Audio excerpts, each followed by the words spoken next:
What's up, guys? Welcome back to another episode of Spark to Fire. I'm your host, Landon Rhodes, and today I've got Marty Strong on the podcast. Marty has been a leader and business consultant for decades, first in uniform as a combat decorated Navy SEAL, and then in commercial business. Marty is a thought-provoking writer, speaker, and guest expert with over 350 TV appearances on national cable TV. He's been on hundreds of radio shows, podcast interviews, all of that. Marty is the author of Be Nimble, How the Creative Navy SEAL Mindset Wins on the Battlefield and in Business. This is an absolute pleasure to have you on, Marty. Thank you so much for coming on the show. I'm just excited to get into it today. Yeah. How you doing, Landon? I'm doing good. I'm doing real good. We had an opportunity to kind of chat a little bit before this, guys. And I just know you guys are going to love this episode. You know, it's one thing to have, decades of experience from the military perspective, but you also on top of that are bringing decades of experience from the private sector. And I'm just excited to see those worlds meet today in this episode. So just you guys strap in for this. It's going to be a lot of fun. So Marty, I want to start off with just your origin story. How in the world did you get into, how did you decide that you wanted to be a Navy SEAL, and what was that process like as you were kind of making that decision? So the answer to that question was actually on the back of my retirement program. The admiral in charge of the SEALs came to be my guest speaker. And he insisted that they put the story on the back because he knew the story, but nobody else really knew it. And so essentially, I didn't know what a SEAL was. I didn't know what a Navy frogman was. I joined the Navy to become a radar operator and air traffic controlman. So I went to boot camp, and then I went to about 17 weeks of school and graduated from that school as a radar guy who knew how to direct aircraft.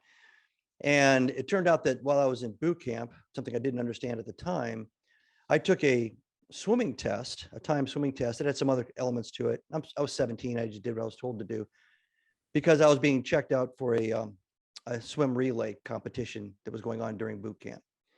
Well, it turns out they had my name, my social security number, and that swim test that I was inserted into was actually a SEAL training and I guess selection test. Mm-hmm. And I passed it. So my name got into the system. So I graduate from my school and they hand me orders and they say, report no later than 07:30 tomorrow morning to underwater demolition SEAL training, Coronado, California. And I had no idea what that meant because I thought I was going to a ship in the Mediterranean. Even worse, I thought I was going home for 2 weeks to hang out with my girlfriend, my family. That wasn't going to happen. So I ended up going to California, flew that night out of O'Hare Airport in Chicago. And I waited until the weekend was over and went in following my dad's advice and looked for a senior enlisted guy, a master chief or chief or somebody. Found a master chief, and he basically talked me, young 17-year-old Marty, talked me into just trying it. It's a volunteer program. I was a competitive swimmer for many years before I joined the Navy. I was in football, did a little wrestling, basketball, track. And he said, well, it's a lot like that. The instructors are kind of like coaches. They'll yell at you and you might get punished if you're not doing things fast enough. And I'm like, okay. And then if it doesn't work out, then you can still go to the fleet and get on a ship because that skill that you went through or the course you went through to be trained in, it's very valuable to the Navy. So they're just going to take it right back. So that's how I started. 126 guys in the class. 6 months later, we had 13 original from that 126. And we had about 7 or 8 guys that had rolled in during the 6 months from being hurt in other classes and getting well and coming back in. And I was the last person in the world you would have thought. I joined the Navy, because I didn't want to join the Marine Corps. And a couple of my friends joined the Marine Corps. Actually went in to join the Marine Corps. I chickened out, joined the Navy. I guess somebody upstairs wanted me to carry a big, heavy backpack for some reason. Yeah. Guess so I ended up doing that one way or the other. Ironically, those guys got out after 1 4-year tour, and I stayed in for 20. Wow. 20 years. So you ultimately became an instructor as well. Yeah. And, I talked a little bit about this. The interesting thing is when you're going through the process, and the first 9 weeks is really the selection process. All globally, all special operations units have some kind of way of divining who should or shouldn't be in the club. And usually it's the core characteristics. And you can still get kicked out later on for other reasons, but they want to make sure that you have the intestinal fortitude, the psychological resilience, the intellectual creativity, all these things that they're looking for, these attributes. And they call the crowd during this selection process. So as a student, when you're going through it, you're just putting one step in front of the other. And I didn't really understand the experiment, the game, whatever you want to call it, that selection process represented as a participant. 8 years later, I came back and I was the senior enlisted guy in charge of that whole first 9 weeks. And that's when I discovered that everything was choreographed, everything was scripted, everything was dialed in like a SEAL mission. I mean, everybody had assignments. There were people that were observing. There were people that were in safety positions. There were medic stage. Now the class was going to be told something completely different. They're going to be Right. told they're going to go do one evolution, like sit in a classroom. And then somebody would get in there and get upset because the barracks was messed up, and order them out to the beach. They had 20 seconds to get to the beach. And then we take them on a 10-mile run or something. And what they thought was, it was a complete spaz out by the instructors, Right. we had so much power and authority, we could just end anything and go in a completely different direction and punish them. But it was all very, very well organized. And I was stunned. And the worst, the crucible moment in that first 9 weeks is Hell Week, which is 5 days of sleep deprivation, constant exercise. And I mean, 24 hours of nonstop moving, either swimming, pushing boats, paddling boats, carrying your buddies, making a huge city out of sand, using nothing but paddles for shovels, all those fun kind of things. And you, when you start to do the Hell Week as an instructor, you go to a big series of briefings, and they have a book called the Hell Week book, and it's really thick, and it's got all the approved things you can do in Hell Week, and it's got the objectives, the limitations, safety information, all the different little diagrams of where all the instructors have to be positioned for that particular thing, and everybody's got to follow that book. It's all storyboarded, and again, the students don't have a clue. And I didn't have a clue. What's going on. I was a SEAL for 8 years and didn't know that was what the deal was until I came back. And it's almost like you got in behind, underground or behind the walls at Disneyland or Disney World and saw what was going on. It's like, wow, this is crazy. So yeah, so that gives you a lot of insights.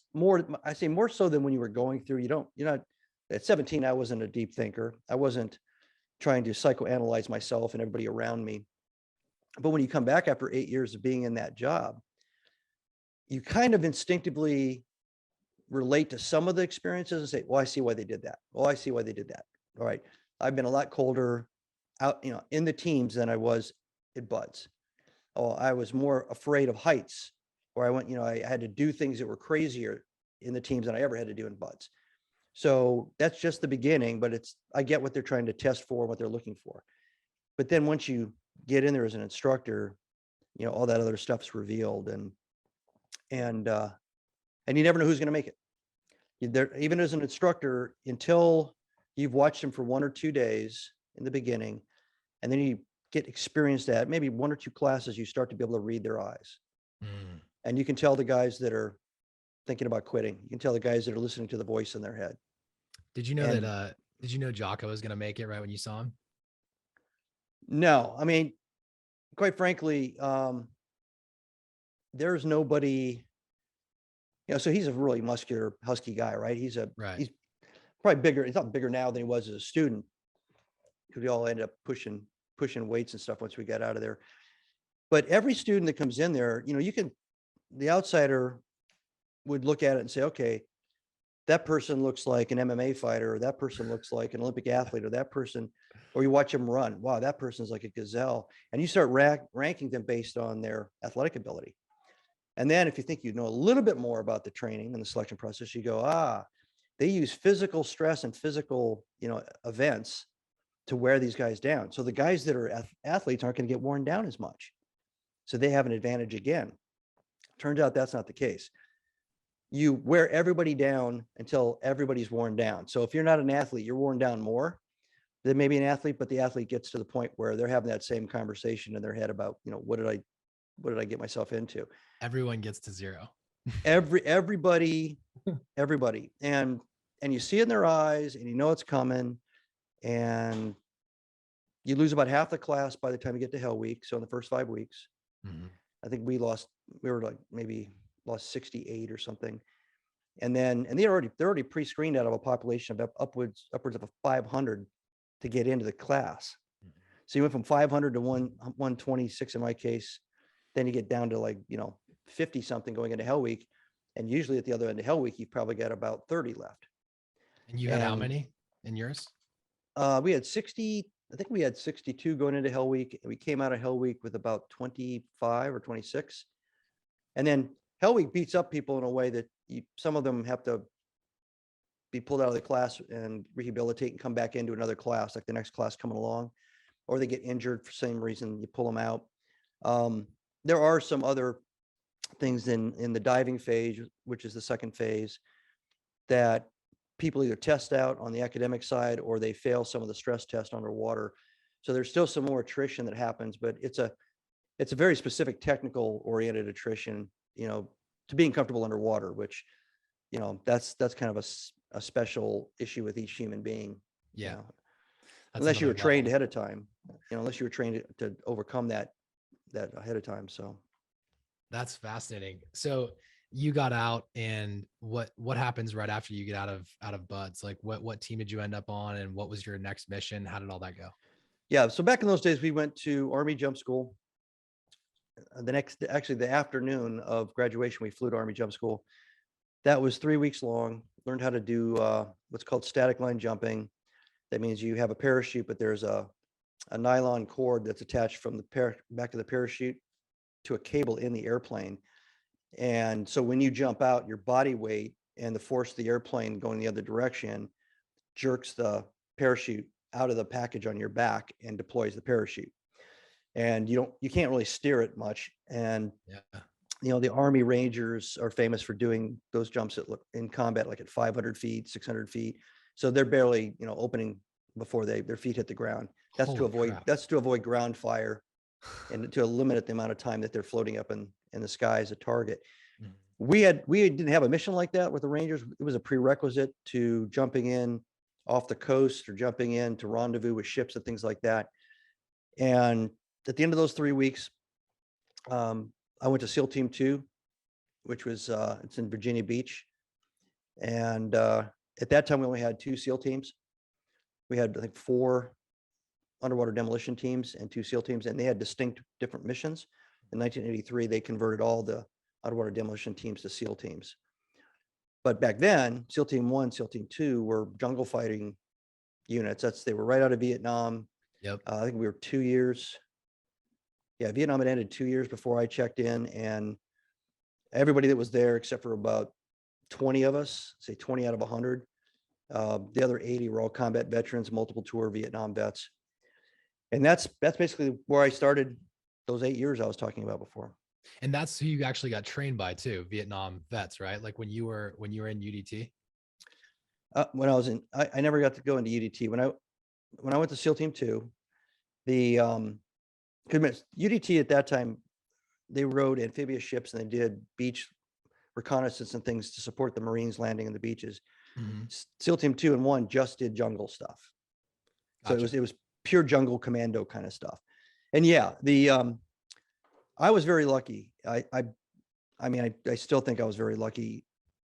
It was difficult because I think I was about 18 at the time, 18 and a half. Most of these guys were in their late 20s, early 30s. They're all shot up. They're missing body parts and stuff, and hard drinking guys. And when they taught the simple lessons learned, usually because somebody screwed up. Hmm. And they had no problem telling you that we do this way because this guy screwed up in 1967 and this is what happened and we don't do it that way anymore. This is why you're learning it. So it was always tied to an actual real combat justification. And you just felt small. I mean, you felt like they'd done all this stuff and they'd been everywhere you could possibly go in that kind of a jungle war, for years. And you just wanted to measure up. You just wanted to do the best you could. You wanted to absorb everything you could. And all of us were the same way, all the newer guys. Eventually, as time went on, I mean, I'm talking about guys that were teaching me and training me were Medal of Honor winners and Navy Cross winners. I mean, these were like superhero guys, right? Yeah. So eventually, after about 4 years, the Vietnam guys started to retire and the ratio of new guy to old guy got to about a 50-50 tipping point. And at about the same time, the Navy decided to give the SEAL teams, SEAL Team 1 and SEAL Team 2, a bunch of Cold War missions. So we went from being purely jungle warfare to suddenly we were Arctic warriors. We were doing training, 300 miles north of the Arctic Circle in Norway. We were training in Canada and Newfoundland. The guys on the West Coast SEAL Team 1 were training in Alaska. We had to do cross-country skiing and long-range reconnaissance, like 4 or 5 days in the field in that environment. We had to learn how to sink ships, learn how to swim long distances and do multiple dogleg maneuvers underwater, all by compass and no computers or anything, and then put an explosive on a ship and then do the same thing to get out of there. It was something that was done by European frogmen during World War II, rarely, if ever, done by American frogmen, either in World War II or Korea or Vietnam. Mm-hmm. So that was basically a cold start for both SEAL Team 1 and SEAL Team 2. And both of those happened at the same time. Also, they decided to have us jump out of the back end of cargo planes that have ramps after pushing combat rubber boats out ahead of us with all of our mission equipment, engines, and fuel in them.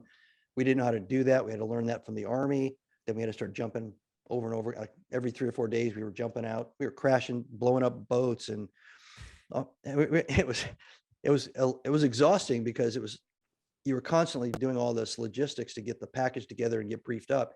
And then you would jump out of the cargo plane behind it and just cross your fingers that the thing was going to land without blowing up and that the big cargo parachute would detach the way it's supposed to on shock. It's supposed to release. Otherwise, if there's winds, it becomes a sail and your boat takes off. And so we finally, that took us about a year to figure that out, But I'll say probably within 2 years of all that stuff being thrown on us, we were really proficient. And the young guys, that was that tipping point. We had a lot of young guys, and this was something the Vietnam guys had never done. So it gave us a chance to really, make a mark, show that we were, guys wanted to be the expert skier. They wanted to be the glacier climbing lead guy. There was all these things everybody wanted to do, and there was an opportunity to do it. So the job didn't get any more simple as time went on. The powers that be just kept adding more missions. Originally, the SEAL Team 1 and 2 were oriented towards the Pacific on one hand, and SEAL Team 2, they split the planet in half. Once all the underwater demolition teams are converted to SEAL teams, they broke it up so each SEAL team had a geographic region, and that just kept that evolution kept going until 9/11. Yeah, and then everything changed again. Well, then everybody was basically stop doing whatever you're doing. Everybody's going to what they call the sandbox, either Iraq or Afghanistan, and did that for 20 years. Now they're reconstituting everything I just described.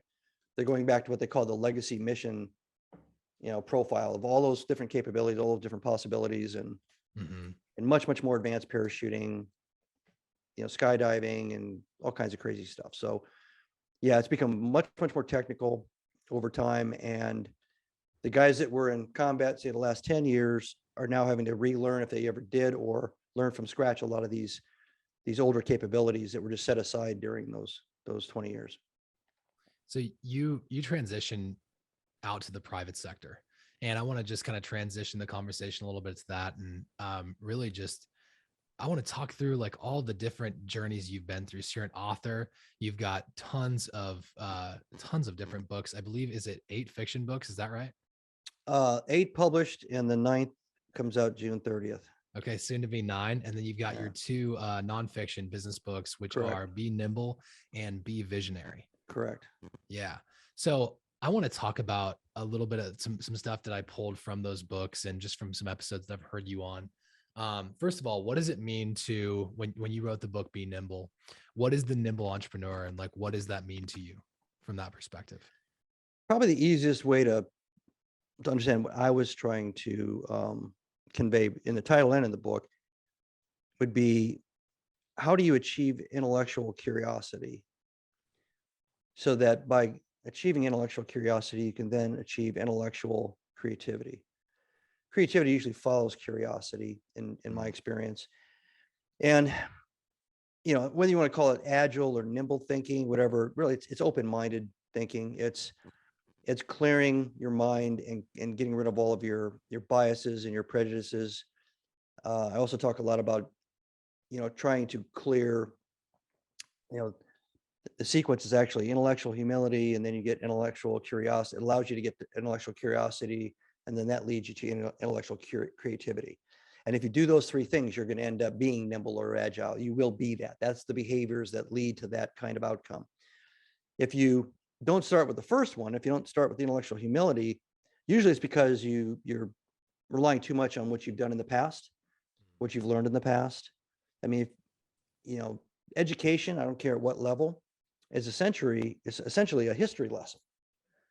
I mean, think of every subject taught in college or every subject taught in high school. They're not telling you that they went into a time machine and here's what's going to be like in 20 years for you so you can prepare for it. They're telling you what's happened for the last 20, 30, 40, 50 years in whatever that discipline is that they're teaching you. Just like your guys that were from Vietnam, Yeah. your SEALs during the Vietnam time. Hey, we don't do this anymore because it doesn't work this way, and here's why. Yeah. And there are things that do convey, and I think human nature conveys. I think there's things about basic human nature that you could probably find in ancient Sanskrit writings. You could find it in the writings of the Romans. I mean, it's something that's repetitive behavior based on certain kinds of stimuli, because human beings haven't radically changed for the last, at least 20,000 years. So Yeah. that seems consistent. So whatever you've learned about human nature tends to convey forward. But I'm talking about the technical stuff. If you learn to solve a problem a certain way, if you learn to trust a certain data set a certain way for a certain reason, if you have a certain analysis methodology that you've leaned on, it's always served you well. These are all things that you start to use as tools, and then eventually they start to become crutches and or handicaps, because you can't be open-minded in the moment if the first thing your mind does when somebody lays a challenge in front of you is you run to the past and you go to your toolbox for the stuff that used to work. Because you've already channeled this thing, you've already tunnel visioned it down to what you think it's going to be, and you think what the solution is going to look like. And guess what? So somebody comes in and says, "Hey, we've got a problem," and you go, "Phillips head," and you reach in and you pull out a Phillips head screwdriver, and they go, "What?" Right. Always use a Phillips head. It's good for everything, Good for everything. Good for everything. Even HR. So that's kind of a simplistic way to look at it, but that's exactly what you do psychologically. Yeah. The other thing is, if somebody gives you a new insight or new information, and you haven't had this intellectual humility kind of first stage, you see it as a challenge. And what you do is you start fighting back against that challenge. If it's a younger person, if it's somebody that's new to the organization, it's just a different idea. You see that as a challenge if you're defending your toolbox, Right? Because you feel like you're going to be irrelevant, and your experience is now being questioned. And so you double down on whatever you think you know. So you have to have that humility first. You have to, and it's hard, but you have to open up your mind. And then if you do, people start putting stuff in front of you, and that's where the curiosity starts, because you're like, "Really? Wow, I didn't know that. Wow, okay. Really? Where'd you find that? You heard that too? Oh, okay. Wow, okay, got it." You get, it sets you up for the next thing, the third step, which is now we can be creative about dealing with this challenge. And it's creative because it's not just a rote memory reaction. It's not, whatever whatever the policy is necessarily, you're going to think Mhm. through the challenge, and you're going to use all the assets, all the resources, all the inputs, insights you can get your hands on, and you're going to try to do the best you can to solve the problem. And that becomes, if you do it right, that becomes a repeatable behavior, and then it becomes a core way of leading. That's so I want you to recap those three things for our listeners, because that In was a lot of two information. words. Or just those three, no, those three things, just those three kind of like head bullet Yeah. points. Cause that was, it's deep. And I want everyone to hear this, cause I think it's super important. Yeah. So when you're confronted with a challenge or decision or a problem set, you need intellectual humility first. That clears your mind and opens it so that you can then listen and become, through curiosity, intellectual curiosity, see that there's a lot of other ways to, to do this. And then that leads to intellectual creativity, the actual creation of something, a new solution based on what your curiosity allowed you to see and what opened you up to hear and see and understand. And all that has to happen in sequence. Yeah. Usually don't just become open-minded and jump. If you're jumping to creativity already, then you're skipping the whole point of the exercise, which is to listen to the new, to Right. look for the new and the odd and the weird and all that. Yeah. Taking in that new information. You, speaking of new information, I noticed something here. You talk about the difference between training, coaching, and mentorship. I think these get thrown together constantly. I think I've been guilty of that in the past. And I would love if you could just show the differences inside of those three terms. So training, coaching, and mentorship. Yeah, it is weird how that gets kind of misconstrued. The same thing with strategy. Most people think of strategy as a verb instead of a noun. Mhm. Everything's a strategy. It's if they turn simple navigation from point A to point B into your strategy. The strategy as a noun is a whole different thing. It's a set of horizontal objectives, and that's why we don't have so much strategy thinking anymore, because people are thinking it's just getting from point A to point B. Mm. So I spent a lot of time training in the military. You're training all the time. That's essentially, if somebody asked anybody in the military, what do you do for a living? They'd say, I train. I train. You're always training. And then eventually you become senior enough that you become the trainer. And then you see the positive effects of it. You see training techniques that work and training techniques that don't work. You get kind of a sense of your own style, your own ability to impact the student mindset and their physical skills, if it's a physical skill that you're reaching for, or if it's problem solving and the way their mind works. You're trying to teach them a new way to think. You see how that works. It doesn't work, and you get pretty good at it. So I break out in the book that training is basically imparting skills and knowledge. It's taking somebody that doesn't have a skill or has a low level of skill or a mid level skill and take them to the next level of skill. And you can apply that to athletics. You can apply that to flying an airplane. I was a instrument rated pilot at one time. Each of those little elements, complex engines, everything's a little step, and you got to train. And you're a neophyte until you're groomed and trained and tested. You're not an instructor yet. You're just somebody who knows more about flying a plane in a more technical way. Knowledge is the same thing. You take somebody who has their glass half empty, then a glass 2/3 empty, and you keep moving them on the direction that you want to, in the direction you want to move them. And so I understand training. I think most people, the way I just described it, would say, yeah, that's training. What's the big deal? Why is that confusing when it comes to that and coaching and mentoring? Well, you coach people that are trained. That's the best way. That's the best way to make a distinction between the two. Mm-hmm. Coaches of sports teams aren't really, say, professional sports teams. And we're not talking about little kids learning how to move their body in space kind of thing, because coaches are obviously helping and training there. I'm talking about, from high school, college, on the way up. Coaches have athletes that know the game. They know all the mechanics and skills related to their positions in that game. And they have all the knowledge related to that game to get them to that level of the game that they're in. That coach is now expected to take that team, have them coalesce as a team, and perform in a way that they win more than they lose. What coaches do is coaches are looking for ways to improve the skill performance or the knowledge-based performance of the performers. You're trying to teach somebody who knows how to throw a football something about what they're doing that will make them throw it a little bit better. Mhm. You're not teaching them how to throw a football all over again.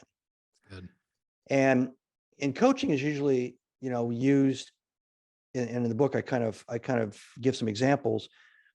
When you have people that are either newly trained or newly trained in a new skill set or new area of knowledge, and you watch them, you want them to apply it. If you've sent somebody to like a management course and they come back and they don't apply any of it, right? Or you send somebody to a technical school to learn some new software, and you look over and they're still using, a spreadsheet Mhm. but they're trained, but they're not using the tool. So to help it take and catch and become, a productive element of, the company or whatever the organization is, you need to pay attention to those trainees, those newly minted trainees, and you need to observe, and you need to have an active coaching program.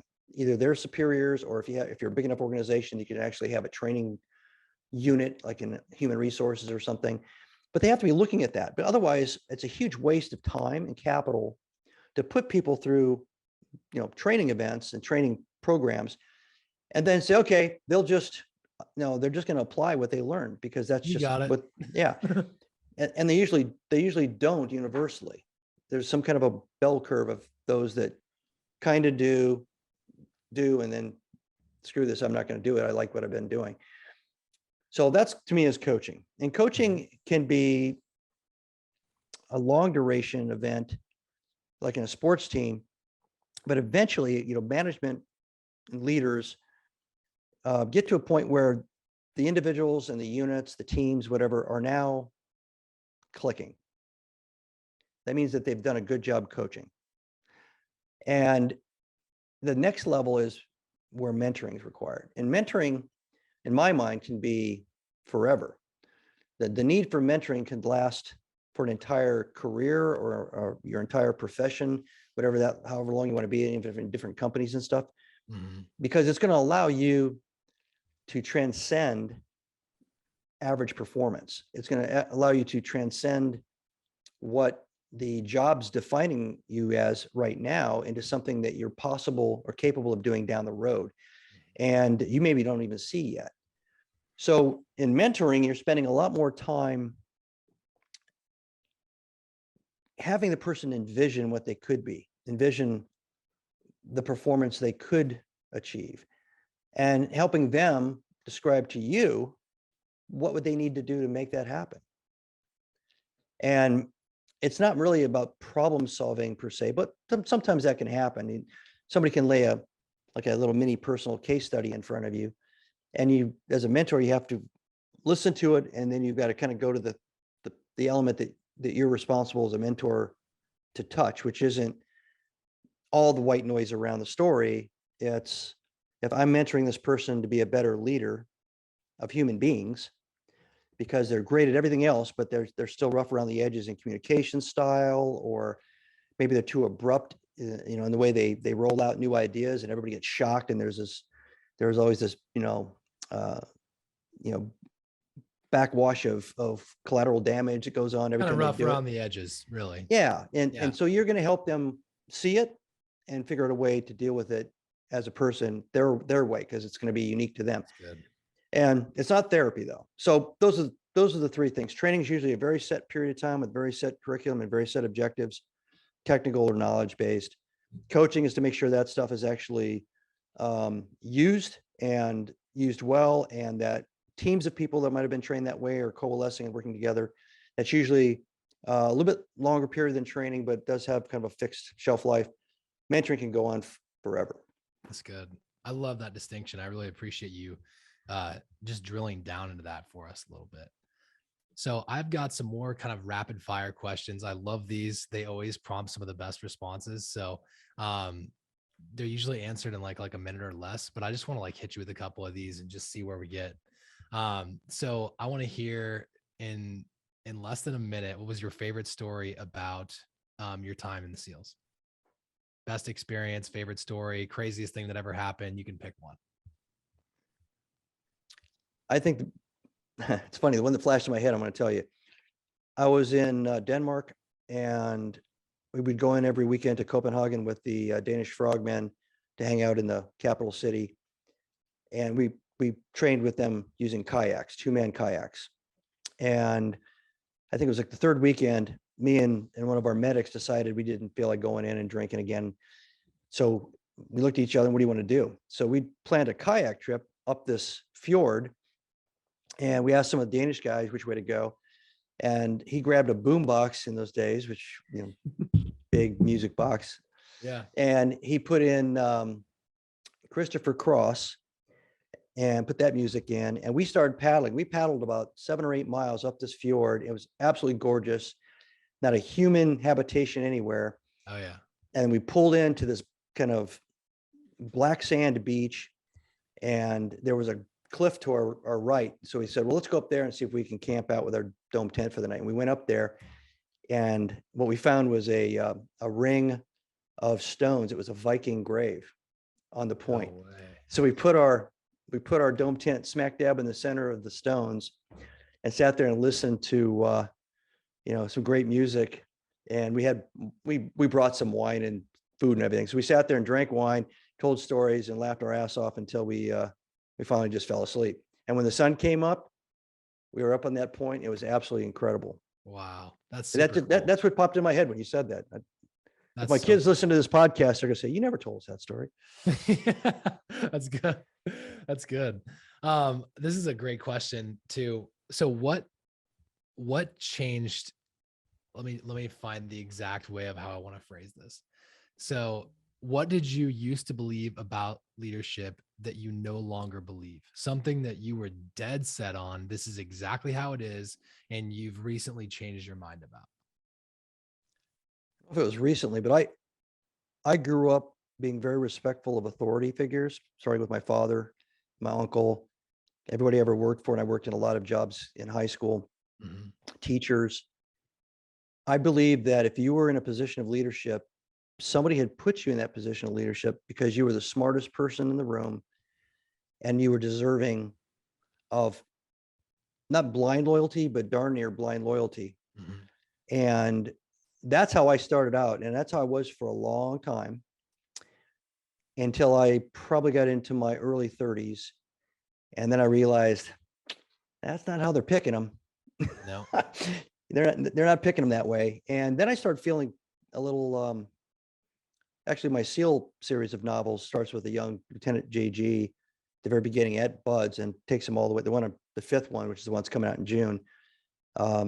He's in his early 40s, and I take him all through all kinds of stuff. And I kind of worked that whole thing out through that character. It's, if you get resentful for a while that they put this crappy leader in charge, and then you start feeling a little bit more, I guess, whatever I can do to help this guy, whatever I can do to help this lady get this thing done, get this thing accomplished. That's Mhm. where I can pitch in. They need help. They may not ask for it, but they need it. And so I shifted into that mode. And yeah, and so I've pretty much been that way ever since. Even if I'm in charge of leaders, I tend to try to see if I can be a resource rather than just tell them what to do and step back and watch to see if they fall on their face. Yeah, it's true servant leadership. I mean, you're finding a way to help. And that's a really good way of putting it. What's one thing that you learned or experienced throughout it could be time with the SEALs, could be in the private sector. What was one thing you learned or experienced that was a pivotal moment in your life, but no one ever asks you about it? Like you wish people would ask about this, but they never do. See, when I was a teenager, I was in 4 different high schools in 4 different states in 4 different years. And one of them was high school in Hawaii, Honolulu. Mhm. And that school was about 90% Asian American and Tongan and Samoan and Hawaiian. There were just a handful of white guys, and there was one African American guy, and he had a big old 1970s afro. He was a cool guy, and we were both on the football team. He was the only African American kid on the football team, the track team. Um, and because we were kind of the minorities in that school, we ended up bonding and becoming great friends. And I realized just through watching how people reacted and how people interacted with each other. And I mean Asian American. There were Korean Asians, Filipinos, every kind of the whole Pacific Rim, right? And they Mhm. stuck in their little groups and they hung in their little groups and they didn't intermingle. And it was a really interesting experience. But I kind of made a decision going through all that for the rest of my life, I was just going to take people at face value. I wasn't going to do, I wasn't going to entertain any stereotypes because it didn't matter. I mean, I had good and bad interactions with people of every kind of thing you can think of, every kind of background ethnically. And I actually taught my kids the same thing. You can't judge people by anything other than the way they behave and treat you and treat the people that you care about. So to me, it's kind of the glass is full, or I think I have a chapter in there about blank slate leadership. Well, it's the same thing. It's a blank slate. You're a 4.0, you're an A plus, and you get to chip away at that high standing in my mind until you're something less. And people ask me It's good. from time to time, they say, well, why aren't you more aggressive towards people initially? Why aren't you more distrustful, or, why aren't you more testing and you'll make sure that they're the right? Because you have a choice in life. You can either be distrustful and live that way and maybe get burned once in a while, maybe never get burned, or you can be a trusting person and have that other approach that I just described, and maybe get burned once in a while.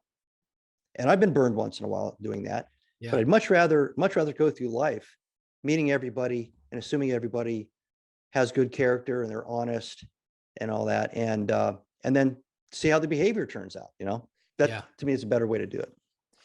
There's a quote, I can't remember who, I think it was one of my pastors, my pastor at Faith Church where I listen, and he talks about how you get what you brag on, not what you nag on. And if you treat people with like kind of how you want to be treated, obviously the golden rule, that's going to help you out, but also like your expectations of them. If you put your expectations of them as positive, instead of leading off the conversation with, oh, this guy again, or this gal again, they're going to treat me this way. You're leading with the kind of a people positive mindset. And I think that really affects how they treat you, because maybe they've been treated negatively in the past. And then as a result of that, they've just decided to treat people poorly, or in that circumstance. I'll give you one quick example if you got time. Yeah, let's hear it. So my last deployment overseas, I was the task unit commander of a mini submarine task unit of 38 guys. And 1/3 of them were Navy divers. They weren't SEALs. And when we created the concept, and before we deployed, they hadn't deployed like this before. They always were separate. There was a team of divers that operated the shelter on the back of a submarine that would house the mini submarine, and released it and caught it at the end of the mission. And then the SEALs did the mission, drove the mini submarine or got out of the mini submarine to do the mission. Separate. Navy divers are pretty hard guys. So I showed up and I looked at it on paper and I said, okay, so what else can we do with the divers? And one of the SEAL leaders looked at me and said, what are you talking about? They're divers. I go, why can't they drive the combat rubber raiding craft, take us into the beach for the missions, then just take them back to the submarine? Well, they can't do that. They don't know how to shoot guns. Why can't they be trained to shoot guns? Yeah. They're Navy sailors. I mean, we can teach them how to shoot guns. Well, they don't know tactics. And I'm just staring at the guy, right? He was a senior enlisted guy. I just stared at him. He goes, yeah, I guess we could teach them tactics. Well, we have 6 months before we deploy, and then 6 months while we're deployed. We're a combat unit. They're not a bunch of typists, they're Right. So what we did was we created a training plan, and we trained them to be completely cross-trained in everything, belt-fed machine guns fired from the rubber boats, all kinds of stuff. So they could come in and get us off of a beach if it was a hot beach, where if we hadn't trained them, there wasn't going to be anybody. The submarine crew wasn't going to come get us. So, we had a capability that we created just because of an attitude that, it was one attitude. They are what they are. They can't be anything else. It was a stereotype, right? Yeah, it's a stereotype. And all it took was a couple of questions, and suddenly the stereotype fell apart, and it's game on. And that's the way they used those guys for several years after that, because it proved out. And of course, the morale in that task unit, because it bonded everybody, it wasn't two groups, everybody bonded. And so, yeah. it's not just a mindset. You can actually use it in organizations as a leader, as an approach to making things better. I love it. That's so good. You are so full of wisdom. So I feel like there needs to be like a second part of this, because we haven't even hardly talked about stuff in the private sector at all. And man, I would just I'd love to know. You seem like you're very well read. You're also an author of now soon to be 11 books. Now, what are you reading right now that you're putting into your mind that's kind of inspiring you? What's a book that's so good you've read it more than twice? See, Malcolm Gladwell's The Tipping Point. I think I've read that 10 times. I've also bought copies. Every place I've ever worked, I bought at least 10 copies and handed them out. The 4-Hour Work Week. Yeah. That's what actually got me writing in 2017. Oh yeah. I heard you talk a little bit about this in their podcast. I would love to just kind of in a few minutes, if you could talk about your writing process a little bit, because I know it's very specific. Cool. So the interesting thing, and I don't know why it slipped my mind that the author's name, I'll get it here in a second, for the 4-Hour Work Week. Tim Ferriss. Tim Ferriss. Yeah. So Tim Ferriss, in the book, he's basically got a lot of things he's trying to cover in the book, but it's about life efficiency and then turning the time that you create through life efficiency into quality of life experiences. And one of those exercises led to a concept of living your bucket list instead of waiting until you're 65 years old to live your bucket list, for lots of reasons. One is, you want to climb to the top of the Great Pyramid. Well, when you're 65 years old, maybe you won't be able to, or maybe you won't be able to afford to because you don't have enough money. You want to save your capital. So he basically said, you have to live your bucket list, list your bucket list, and then you take a spreadsheet and you price out every one of your bucket list things, and then you save up and attack them just like they were a to-do list at work, and knock them out. Go to the Galapagos Islands, go to Patagonia and hike the wilds, do whatever you're going to do. Almost all of his examples were travel. Yeah. And I've been to over 44 countries, and a lot of them a whole bunch of times. So wow. I was like, what am I going to put on my bucket list? So I made a bucket list, and it was all skills, like learn to play the guitar, learn to speak Spanish fluently, write a novel, write a business book. So I bought a guitar, and it's still sitting in the closet since 2017, and I'll get to it. And I got an app to learn how to speak Spanish, and kind of did that for about 6 months, and haven't been doing that since then. But I did his little exercise of carving up time and freeing up time, and eventually came up with I could try to write the fiction book. And I would just do it in the morning, because I get up at 5 o'clock every morning. So I would get up and create a discipline of writing. So most people that are professionals, if you had to get it done, you have some kind of work ethic that you block some time out and you create the product, whatever it is. Something like this is the same way. You have to almost say to yourself, I'm a professional writer. I'm going to dedicate 1 hour of concentrated time. Now, for me, the only time I was ever going to get that was before the sun came up. Right.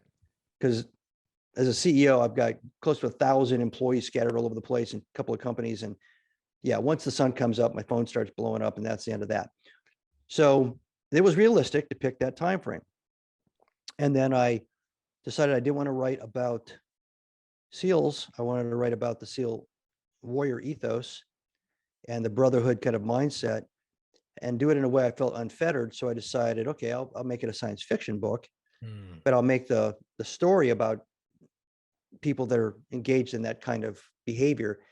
And eventually it turned into the Time Warrior sagas, and about people way in the future coming back in time to live through combat, one-on-one combat. And before guns and all that, where you had to stand toe to toe, shield to shield with your brother warriors, and so that became the vehicle, it was very easy for me to remember how guys acted and thought and everything, and infuse these characters with these same kind of attributes. And that ended up being a 4-book series. Somewhere about the 3rd book, I said, okay, I think I feel comfortable now to attack the SEAL, military adventure genre. I wasn't going to make it about me because I was an enlisted SEAL and then became an officer SEAL. So I had 10 years of experience as a brand new officer. That's not a dramatic enough problem, to have for a lead character. So I Mhm. said, well, I've seen a lot of young officers, and so I got plenty of experience, creating that character. So I did, and started him at Buds, worked him through his first combat experience, and then he kind of matures through the whole thing. Eventually, he's out, and at the time he got out, I was also very aware, and I contribute all my proceeds from all my novels to the SEAL Veterans Foundation, and Awesome. there's a program in there that focuses on helping uh, SEAL veterans get rated for PTSD and traumatic brain injury and things like that. So, I thought, all right. So then I made my character eventually transition to that kind of guy who had to get out for medical reasons. He's been wounded, shot up, and he's got to deal with that. And so he had to deal with that. And then that book, the third book's called The Brotherhood, and that's a story of redemption because he eventually crawls out of the pit he's in, and through behaviors and actions in the course of the book is redeemed, his self-esteem, his self-worth, and all that. And then the fourth and the fifth book, he's out of uniform, but he's interacting with other ex-SEALs and stuff like that. So it's still the same kind of ethos, the same kind of feel. The discipline was starting with a block of time, sitting down and just doing it, just writing, and not listening to anybody giving you some overcomplicated formula for trying to get it done. Just put words on the screen. Don't try to self-edit, flow. And when it's all done, you can either hand it to an editor to mark up, or you can go through and mark it up. Then you can hand it to an editor.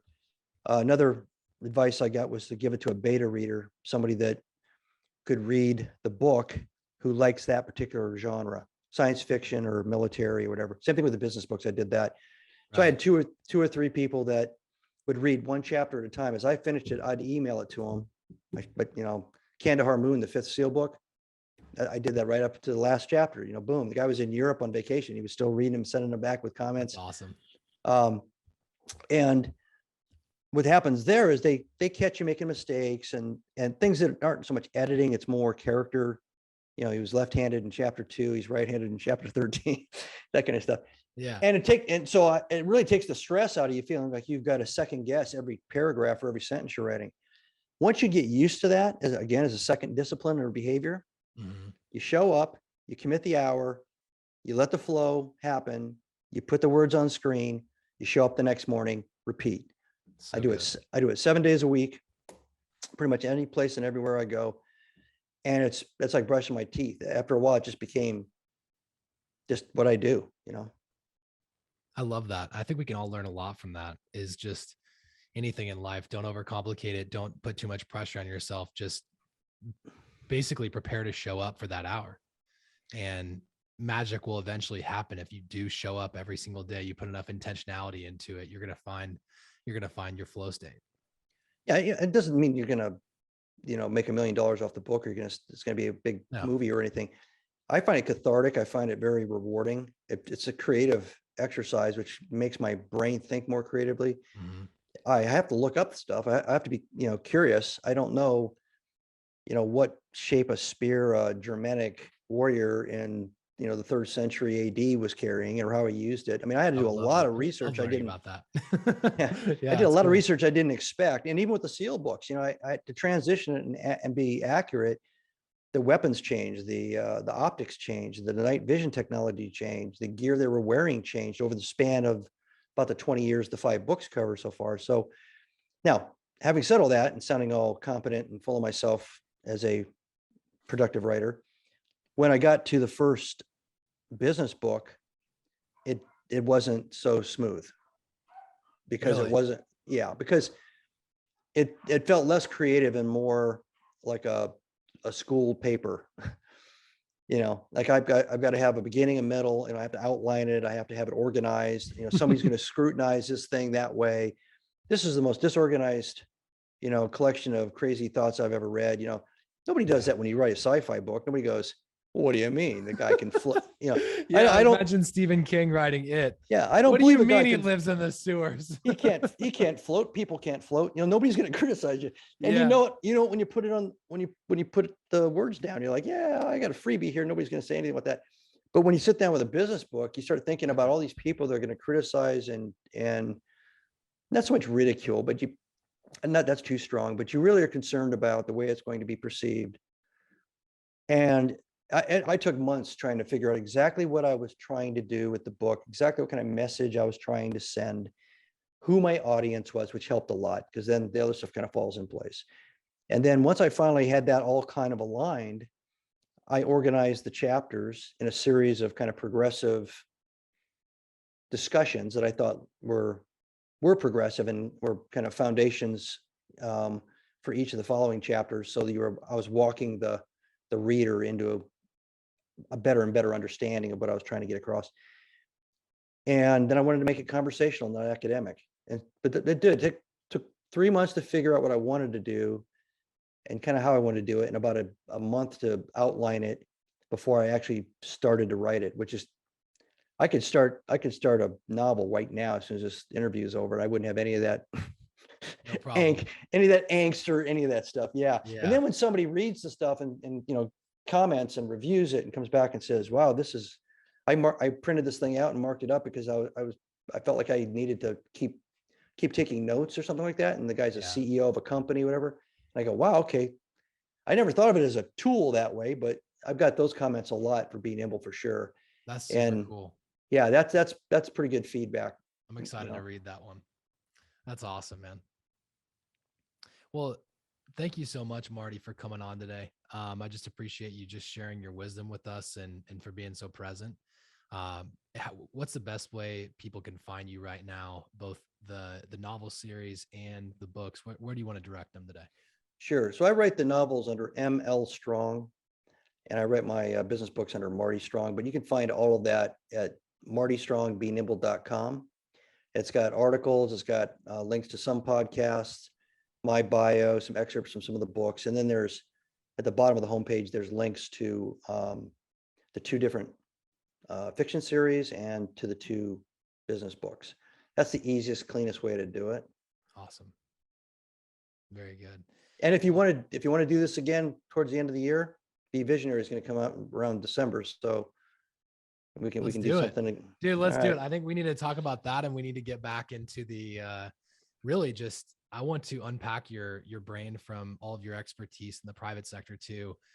Even the government contracting side. You have 1,000+ employees between companies. We have lots of content we can cover. So all right. That's going to be fun. Well, thank you so much, Marty, for coming on. Guys, this is going to do it for another episode of Spark to Fire. Make sure you rate and review the podcast so we can get more great people like Marty on the show.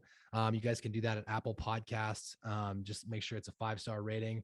Leave us a nice review. And share this on Instagram too. I'd love if you guys tag me. If you're listening, I love seeing the screenshots and the Instagram story too. So make sure you guys are doing that. And that'll do it for the show. Keep striking.